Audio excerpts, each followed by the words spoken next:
biso na bandeko neti ya INPC na bamosusu bayaki toyei komona mokonzi ya mboka parce que il fallait mpe tozala consulter pourquoi toza bapandi sango baoyo tolobaka nsima na biso toza mpe na bato ebele oyo balobaka ke tala tel alobaki lokola balider d'opinion bayokaka biso makanisi nyonso bolandaka tolobaka na tv wana nde toyaki nango epa président de la république na kati ya mémoire na biso topesi ye toyebisi ye oyo tokoki koyebisa ye me na nyonso tokoki kokanga tolobi na ye ke oyo nyonso ekotala bolamu ya congolais nsima ya baconsultation oyo asala yango.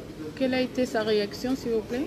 Réaction à président de la République parce que ezala nuye mutazo kabiso azui o to pese la proposition et puis alobi na biso que na suka ba consultation ndia oye ba ko bibisa décision na yego la guider à travers un document où il va reprendre au nous surtout pese. Donc voilà un peu en français, je vais parler français. Dionys Kaninda, qu'avez-vous à votre niveau proposé au chef de l'État par rapport à cette... Merci beaucoup. Nous avons été reçus comme journalistes et chroniqueurs politiques. Et à ce titre, le président de la République nous a invités pour entendre de nos voix ce que la population congolaise pense de ces consultations. Et justement, nous avons dit au président de la République que la population congolaise attend les résolutions qui sortiront de ces consultations parce que nous savons qu'il y a un malaise aujourd'hui au niveau des institutions. Le président l'a dit, il y a blocage, rien n'avance. Et par rapport à ça, nous avons fait savoir au président de la République que nous sommes disposés à accompagner le président de la République dans la démarche qui va consister à sauvegarder les intérêts de la population congolaise. Parce que les intérêts du pays passent avant tout. S'il y a des personnes qui pensent le contraire de ce qu'il faut faire pour faire avancer les choses, ça, je crois que le président de la République, nous lui avons fait savoir que cela ne va pas du tout intéresser la population congolaise parce qu'il faut prendre des mesures maintenant pour sauver la nation de sorte qu'on ne puisse pas plonger le pays dans une crise qui ne dit pas véritablement son nom. Est-ce qu'en tant que chroniqueur politique, vous êtes en même temps en contact avec la population, vous savez ce qu'elle veut? Est-ce que vous avez dit au président de la République que la coalition FCC Cash a montré ses limites?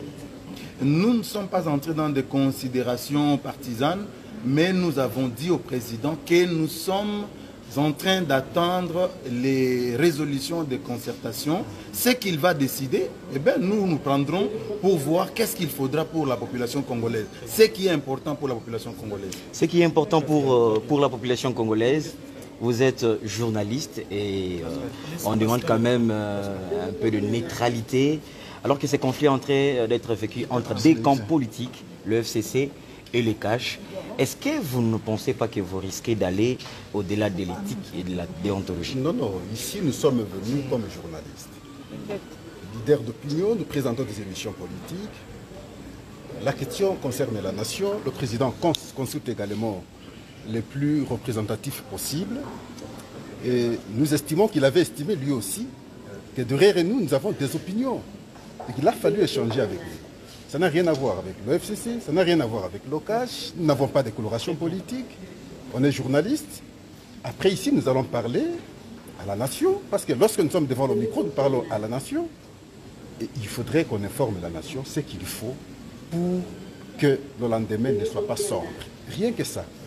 Il n'y a pas autre chose, il n'y a pas de coloration politique. Nous n'avons pas échangé politique au sens normal du terme. On a parlé journalistes.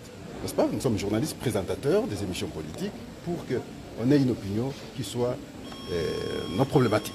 Et il faut ajouter que les critères de sélection des consultés relèvent du consultant et par rapport à l'ancrage de ceux qu'il consulte. C'est à ce titre que nous avons été invités individuellement.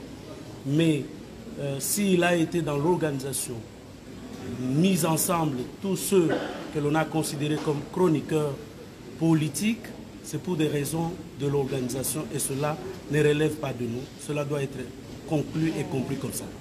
Merci. Monsieur Boussembe, s'il vous plaît. S'il vous plaît. Monsieur Boussembe, s'il vous plaît. S'il vous plaît. Non, passez, passez. Monsieur Bossembo, s'il vous plaît. Qu'est-ce qui ne va pas? Monsieur Bossembe, s'il vous plaît. Vous pouvez avancer ici, s'il vous plaît. D'accord. On me donne des contre-jours lorsque... Non, on peut retourner comme ça. Merci beaucoup. Alors, déjà de 1, vous êtes journaliste, on vous reçoit, mais je reviens sur la question de tout à l'heure répondu. Ça fait de vous des journalistes colorés politiquement. Bon, vous savez, les couleurs dépendent de ceux qui veulent les peindre. On a compris que de toute façon, que vous fassiez quelque chose ou que vous ne le fassiez pas, les gens diront toujours de vous des choses. Ça ne fait pas de nous des journalistes colorés dans la mesure où le président avait besoin de parler aux journalistes et surtout de consulter les journalistes. Il est passé par les deux grandes institutions que nous avons, le CESAC et puis l'UNPC. Mais il a bien voulu parler avec ceux qui présentent les émissions politiques, parce que nous côtoyons des politiciens tous les jours. Parce que pour certains, c'est vu comme une rencontre de trop, alors que l'UNPC est passé, j'aide au mec. Oui, ils n'ont pas tort. Moi, si je n'étais pas invité, j'allais penser aussi la même chose. Le problème, c'est que c'est tout à fait normal que les gens pensent comme ça, mais tout dépend de celui qui consulte. En fait, c'est lui qui pense qu'il a besoin de rencontrer les gens.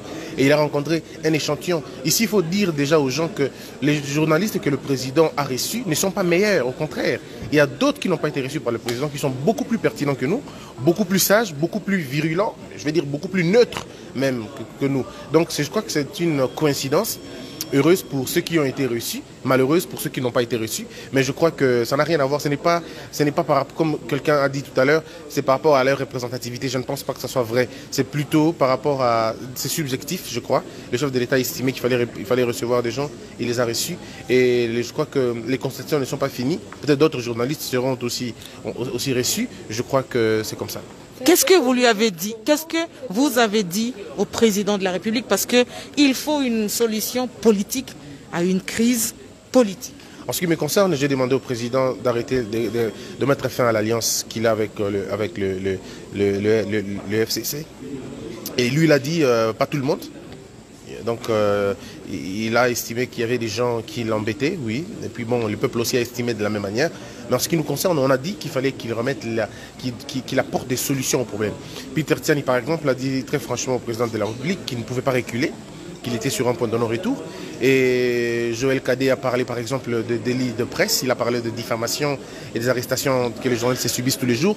Et le président a promis, ça je peux vous le dire, il a promis qu'il va personnellement veiller à ce que le journaliste ne soit pas menacé, arrêté, mais que les journalistes soient aussi conscients de ce qu'ils disent, et qu'ils aient au moins des sources, comme ça on va crédibiliser la démarche. Mais il est contre le fait que les journalistes soient arrêtés. Il a même demandé que si un journaliste est arrêté, que le journaliste porte plainte à la personne qui le fait arrêter. Comme ça... Madame, s'il vous plaît, laissez-moi terminer. Et lorsque vous rencontrez le président de la République, ça ne brade pas votre neutralité, vous, en tant que journaliste? Parce qu'on sait qu'à un certain moment, il faut l'accompagner et puis il faut le manager un tout petit peu, même quand il faut dire les choses noir sur blanc. Alors je vais vous dire la vérité, madame, parce que moi je n'ai pas besoin d'être hypocrite. Moi je ne suis pas neutre. Je n'ai jamais été neutre et je ne le serai jamais. La neutralité pour moi c'est une naïveté. La neutralité pour moi c'est une lâcheté. On ne peut pas être neutre dans un pays comme celui-ci. On ne peut pas être neutre quand on est en présence de deux forces. L'une, la première force veut détruire ce pays, veut reprendre un pouvoir qu'ils ont perdu, qu'ils ont très mal géré, qui n'ont pas construit des écoles, construit des universités, construit la vie. Je ne peux pas être neutre devant ça. Je ne peux pas être neutre devant la question des Minembwe. Je ne peux pas être neutre devant la question des milliers de morts à l'est du pays. Je ne peux pas être neutre. Donc ceux qui attendent de la neutralité, peut-être avec Rachel Kissita, elle sera neutre, mais moi non, moi je ne suis pas neutre. Déjà que je suis éditorialiste, je prends des positions, je ne suis pas neutre et j'assume pleinement mes positions qui ne peuvent pas arranger un camp ou un autre. On applaudit quand je suis d'accord avec quelqu'un, mais quand je suis contre lui, c'est autre chose. Je suis pas neutre. Mais quand vous demandez au président, par exemple, de mettre fin à la coalition, sachant qu'il n'a ni majorité à l'Assemblée nationale, au Sénat, dans les assemblées provinciales, même pas au niveau des gouverneurs, le cash n'a qu'un seul gouverneur. Comment s'en sortir dans cet environnement? Le plus grand malheur de Kabila, c'était de ne pas avoir aménagé la Constitution en partant. Il a pris le soin de l'aménager en entrant, mais il n'a pas pris le soin de l'aménager en sortant.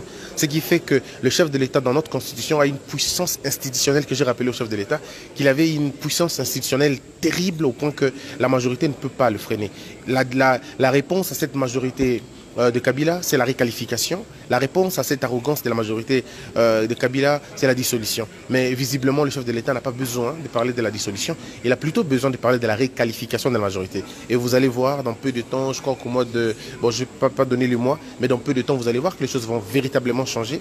Et donc, je n'ai pas peur de ça. Je crois qu'il est président de la République et il peut assumer ses fonctions et la charge de sa tâche.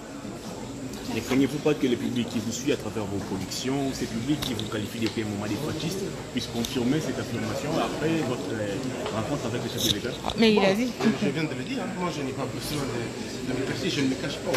Voilà, Christian Bossembe, qui venait d'être reçu par le chef de l'État. Lui et la délégation une délégation des journalistes chroniqueurs politiques. Peter Tiani, Joël Cadet, Jenny Kaninda. Voilà. Je suis très indépendant pour donner une question sur une erreur.